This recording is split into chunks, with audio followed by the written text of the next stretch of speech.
Assalamualaikum warahmatullahi wabarakatuh. Sekarang saya akan menjelaskan tentang analisis korelasi. Analisis korelasi digunakan untuk melihat hubungan antara satu variabel dengan variabel yang lain. Contoh kasusnya, seorang peneliti ingin mengetahui hubungan antara tinggi tanaman dan jumlah pemberian pupuk. Jadi datanya sebagai di bawah ini. Seperti di bawah ini data ini saya inputkan ke dalam SPSS. Variabel view-nya ada dua variabel, pemberian pupuk dan tinggi tanaman. Tipenya numerik semua dan measure-nya scale semua. Untuk data view-nya kurang lebih seperti ini. Nah, setelah itu kita lakukan analisis menggunakan SPSS ya. Analyze, correlate, bivariate. Setelah itu, pindahkan semua variabel ke variables. Lalu kita oke.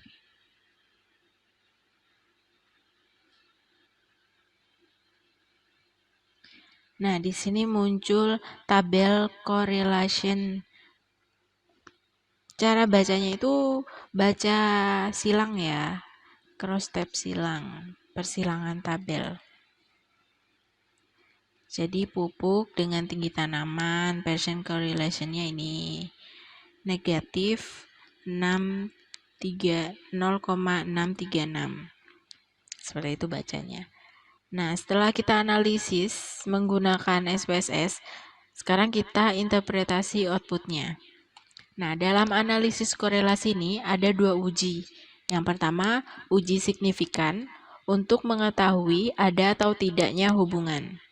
Yang kedua, uji percent, yaitu untuk mengetahui sebesar apa hubungan antara kedua variabel. Yang pertama yaitu uji signifikan. Kita buat hipotesisnya terlebih dahulu, yaitu H0 tidak ada hubungan antara pemberian pupuk dan tinggi tanaman. H1 ada hubungan antara pemberian pupuk dan tinggi tanaman. Pengambilan keputusannya, syaratnya adalah H0 diterima jika signifikan lebih dari 0,05 dan H0 ditolak jika signifikan atau sig kurang dari 0,05. Nah, di output kita bisa lihat nilai sig-nya antara pupuk dan tanaman adalah 0,001.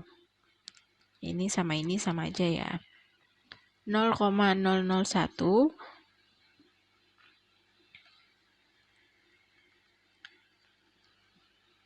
kurang dari 0,005, maka H0 ditolak, sehingga kesimpulannya adalah ada hubungan antara pemberian pupuk dan tinggi tanaman.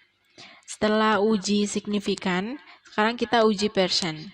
Nah, di uji percent itu ada dua yang akan kita lihat, yaitu korelasinya kuat atau lemah, dan arah korelasinya berbanding lurus atau berbanding terbalik.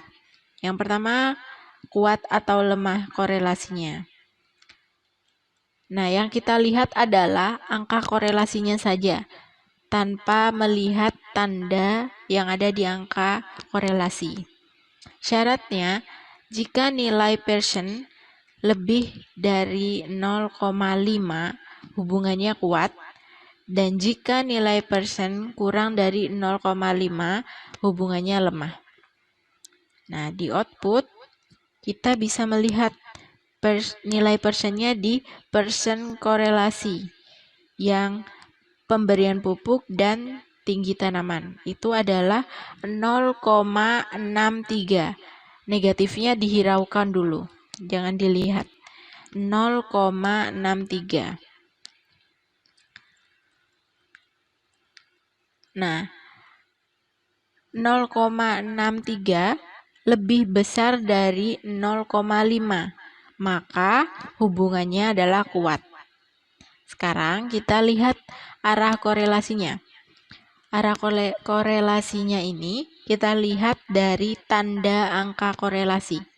Syaratnya, jika nilai Pearson negatif, arah hubungannya berbanding terbalik.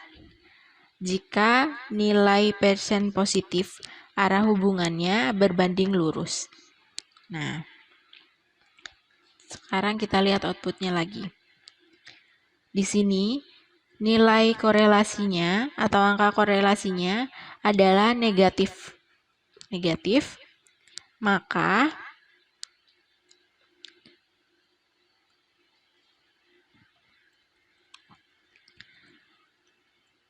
Maka arah hubungannya berbanding terbalik karena nilai korelasinya bertanda negatif.